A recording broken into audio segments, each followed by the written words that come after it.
اور اگر ان سے روگردانی کرو گے تو وہ تمہارا کچھ بھی نہیں بگاڑ سکیں گے. اور اگر فیصلہ کرنا چاہو تو انصاف کا فیصلہ کرنا کہ اللہ انصاف کرنے والوں کو دوست رکھتا ہے.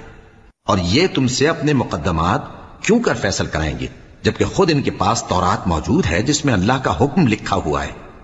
یہ اسے جانتے ہیں پھر اس کے بعد اس سے پھر جاتے ہیں اور یہ لوگ ایمان ہی نہیں رکھتے. بے شک ہم نے تورات نازل فرمائی جس میں ہدایت اور روشنی ہے. اسی کے مطابق انبیاء جو اللہ کے فرما بردار تھے یہودیوں کو حکم دیتے رہے ہیں اور مشائخ اور علماء بھی، کیونکہ وہ اللہ کی کتاب کے نگہبان مقرر کیے گئے تھے اور اس پر گواہ تھے، یعنی حکم الہی کا یقین رکھتے تھے.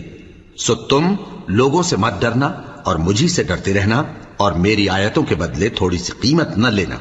اور جو اللہ کے نازل فرمائے ہوئے احکام کے مطابق حکم نہ دے تو ایسے ہی لوگ کافر ہیں. اور ہم نے ان لوگوں کے لیے تورات میں یہ حکم لکھ دیا تھا